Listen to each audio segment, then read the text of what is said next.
강의를 하시는 우태구 바른청년연합 한국국장역 영상팀장입니다.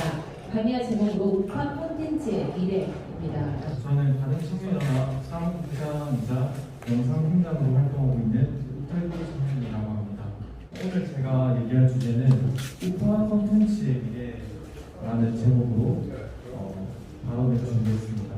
급속한 기술 발전과 변화하는 뉴 미디어, 그러니까 지금 유튜브 시대에 소위 레거시 미디어로 지칭되는 KBS, MBC, SBS 등 거대 방송국들도 유튜브를 통해서 자사의 콘텐츠를 제작, 배포하고 있는 현실입니다.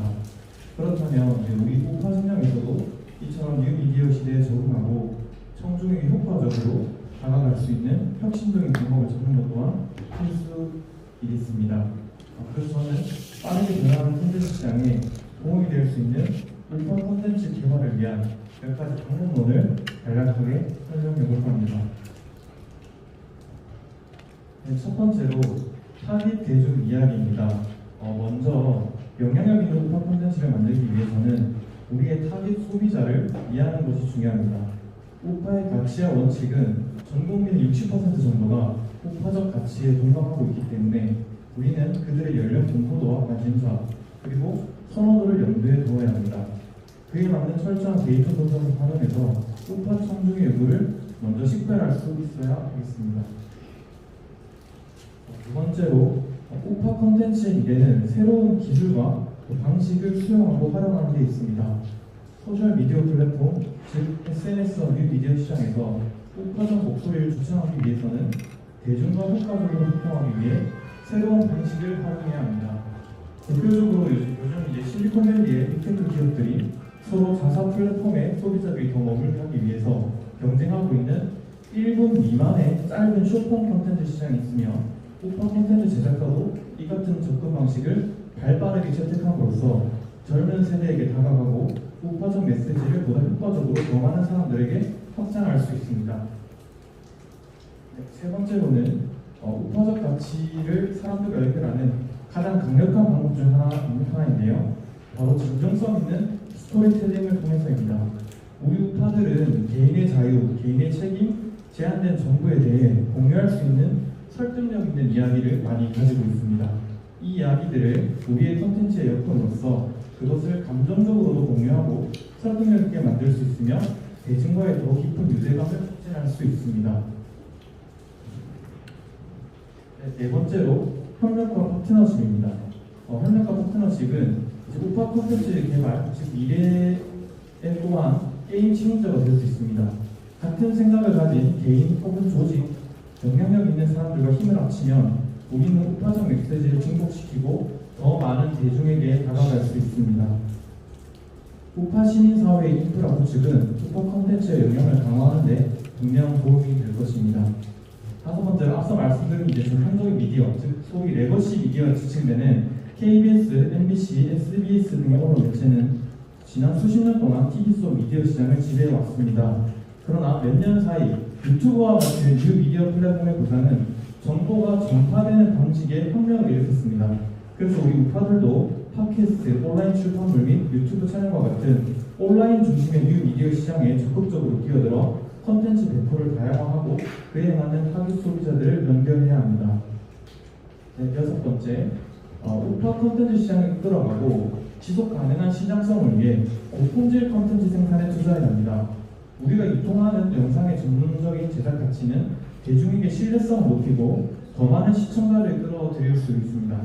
시각적으로 매력적이고 세련된 콘텐츠를 보장하기 위해 인력과 재원을 투자함으로써 우파 콘텐츠는 점점 더 포화된 미디어 환경에서 효과적으로 경쟁할 수 있겠습니다. 일곱 번째, 시민단문에 참여하기인데요. 일곱 번째로 양극화가 증가하는 시기에 시민단문에 참여하는 것은 우리 우파들에게 매우 중요합니다. 사려 깊은 대화, 서로 존중하는 대화를 장려하는 것은 이데올로기적 분열을 해소하고 우파적 가치 이해를 촉진하는 데 도움이 될 수 있습니다.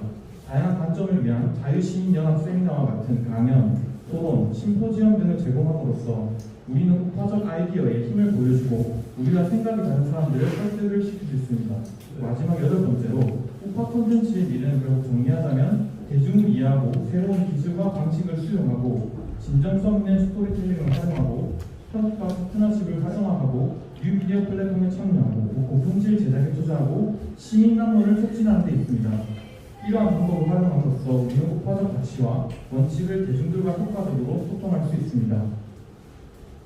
네, 끝으로 저희 바른청년단 청년들이 지난 4월 제5보궐선거에서 당선된 진보당 강성 의원이 5월 22일 열린 동민식 초대보훈부 장관의 인사청문회에서 이승만은 내란국적 살인죄 수괴라고 주장한 것에 강한 반발심을 가지고 강성희 의원 씨에 직접 연락해서 진보당의 당론이 그러한 것인지 아니면 강성희 의원 개인의 주장인지 확인하는 컨텐츠를 제작했는데요. 영상 시청을 끝으로 저는 내려가 보겠습니다. 감사합니다. 오늘은 지난 영상에서 얘기한 대로 강성희 의원실에 전화해봤습니다. 왜 강성희 의원실에 전화하는지는 제 생각에 드는 카드 영상을 시청해주시면 감사하겠습니다. 예, 그 다름이 아니라요. 전에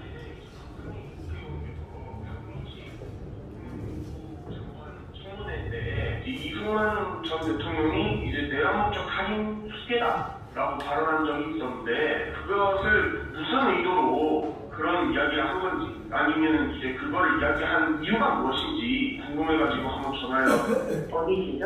전화 주신 분께 저는 이제 부산의 평원 대학생입니다. 역사에 관심이 있어가지고 역사 동아리를 하고 있는데요. 제가 이승만 대통령에 대한 비판 중에서 이승만 대통령이 독재자다 이런 비판은 들어봤었고 내란 목적 살인 수괴다 이런 비판은 제가 살다가 처음 들어봤거든요. 왜 그런 주장을 했는지 내용을 확인을 하셨나요? 확인했는데요. 이해가 안 돼서 그렇습니다. 팔구에서 이승만이 사람이 죽지 않았나요? 아니요. 보십시오. 이제 8구는 뭐냐면은 이 부정선거라는 거는 이승만이 주도를 한 것이 아닙니다. 그것부터 지금 인정을 안 하시면 저는 저와 맞기 어려울 것 같습니다. 아니요. 보십시오. 이게 자유당에서 그걸 했는데 이승만 대통령이 직접 명령을 내려서 그랬으면 내란 목적 살인 수괴가 됩니다. 근데 그런 적이 없잖아요. 4.19 혁명에서 대형 명령을 내린 게 이승만 대통령이잖아요. 근데 역사적으로 지금 밝혀진 사실들을 보면은 이승만 대통령이 그것을 명령을 내린 것이 아니라고 그렇게 얘기를 했잖아요. 전혀 내용을 지금 확인하시거나 이가를 보지 않으시고 지금 전화를 주신 것 같아요. 내용을 확인을 했는데도 제가 납득이 안 되는데요. 대통령 이승만 명의로 이미 그 공표가 된 것들은 이승만이 한 것도 아니라고 그러고 공식적인 기록도 없다고 하시고 그런 부분을 이승만이 한 게 아니라고 하면 뭐 다른 얘기는 되기가 어렵죠. 하나만 여쭤보고 싶은 게 이승만 대통령에 대해서 강성희 의원의 이야기가 진보당의 공식 입장과 동일한 것입니까? 그렇다고 봐야죠. 의원실에 통화해본 결과 강성희 의원은 4.19 혁명 당시 이승만 정부에서 불법개혁명령을 내렸기 때문에 이것이 내란 목적 살인이라고 얘기했다고 합니다. 그러나 이런 점은 납득하기 어렵습니다. 내란 목적 살인이라면 국헌문란 등의 목적으로 폭동을 일으켜 사람을 죽여야 하는데 이승만 대통령은 폭동을 일으킨 것이 아니라 계엄령을 선포했을 뿐입니다. 그리고 이승만 대통령이 계엄을 선포한 이유는 국헌문란의 목적이 아니라 치안 유지에 가깝습니다. 또한 이미 정권을 잡고 있는 사람이 국헌을 문란하게 해서 국가를 해체한다는 것은 상식적으로 생각해봐도 납득하기 어렵습니다. 심지어 이승만 대통령은 대한민국을 건국한 국부입니다.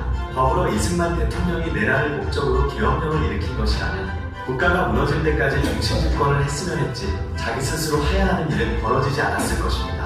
이승만 대통령이 독재를 하기 위해서 부정선거를 일으키고 이에 대한 저항을 무마하기 위해 계엄 선포를 했다는 주장도 이해하기 어렵습니다. 애초에 대통령 선거에서 부정선거가 일어난 것이 아니라 부통령 선거에서 발생했기 때문입니다. 그리고 이승만 대통령이 독재를 하기 위해서 계엄 선포를 했다면 왜 자기 스스로 하야를 했을까요?